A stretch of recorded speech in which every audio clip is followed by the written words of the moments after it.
The real estate market's been crazy lately. We've got a lot of people holding out for hopes of correction. Is that coming? Let's talk about it.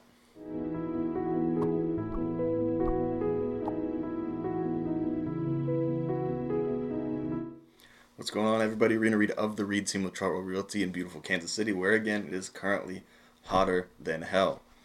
But that's not what we're here today to talk about. We're talking about a potential market correction. So it's no secret that the real estate market has been absolutely crazy lately, with prices rising and rising and rising.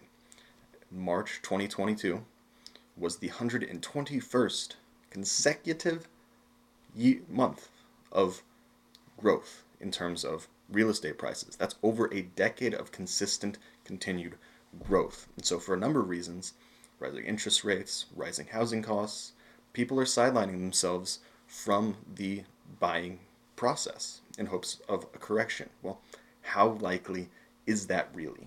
Now, when talking about a market correction, there's no universal agreed upon definition, but everything that I've seen, typically people are talking about between a 10% and a 20% price drop. More than 20% is going to be a housing crash.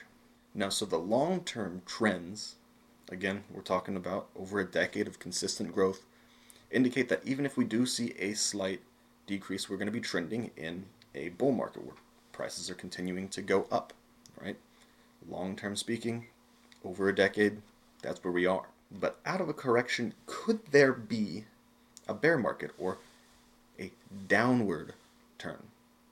And the answer is yeah. No one can really predict what's going to happen. But since 1974, only 5 corrections have turned into actual bear markets. That's 1980, 1987, 2000, 2007, and 2020. Given that fact, I think it's pretty statistically likely that a correction would still continue to be going up. It'd just kind of be a reset of the growth as opposed to a downward spiral. So now that we understand what we're talking about when we're talking about a housing correction, how likely is it to see it in 2022? Well, every economist that I've seen, I haven't seen all of them, I'm sure there's people out there who would disagree with what I'm about to say, but it seems very unlikely that 2022 is going to have a housing market correction. And so there's a number of reasons why that is. So yes, interest rates are rising, which is going to take some people out of the market, but the millennial generation is kind of coming to age to buy a house, and Gen Z is right on the heels. So we have a huge influx of first-time home buyers. You combine that with the home office economy. With COVID, people started working from home. Now there's people who are working from entirely remote jobs where they don't have to go into the office, where people are spending a lot more time at home. So how their house feels is a lot more important to them. But not only that, we're talking about affordability. This drives people from places like San Francisco or New York that are really, really expensive places to live in towards more affordable places like Kansas City. Now, Kansas City is not the leading, importing of people in terms of that, but that is an influx that we're seeing as well. Combine that with the fact that there's a lot of people, investors, big groups that are looking to gobble up as many possible properties so that they can rent them out and make a profit from them. Okay, so if we don't see a housing correction in 2022, when will this bubble pop? Now, recently, a number of economists and investors seem to think that a likely recession would be in the cards in the later half of 2023. So that's about a year and a half away. Now, of course, there's instances that in themselves that we could experience that would cause a recession. I mean, there's areas of Shanghai, China that are locked down again, which have more puts more strain on the supply chain. We've got the continuing war in Ukraine, like a number of different things that of themselves could cause a crash or a recession. And we're experiencing a bunch at once. So there is a lot of potential volatility out there.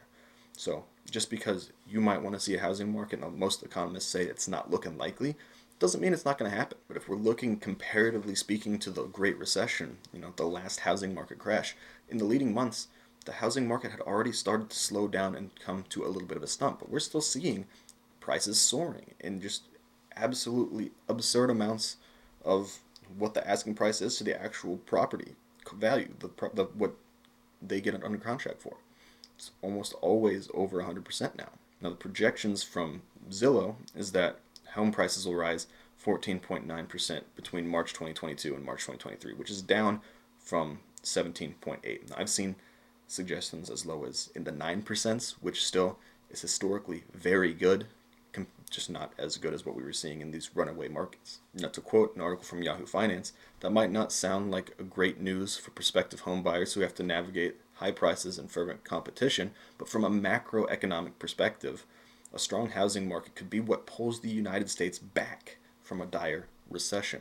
So, in other words, the fact that the housing market is thriving still, through all of these potential fears and risks, could be what keeps us out of a dire recession like we saw back in 2008. We certainly don't know what the future holds. If I had a crystal ball, I wouldn't be sitting here selling real estate. I'd be in the Bahamas somewhere because I would have had just so much money because I made every single right investment from the day I was born.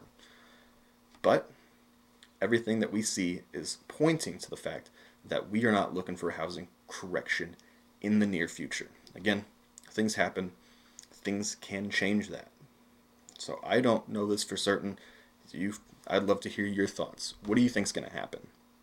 If you're looking to buy a house now or in the future, or if you're looking to sell your house in the future, just knowing what I've said and what you believe, I'd love to facilitate that for you. While you're here, go ahead and follow me on my socials. I'll leave a link in the description down below. But until next time, see you guys later.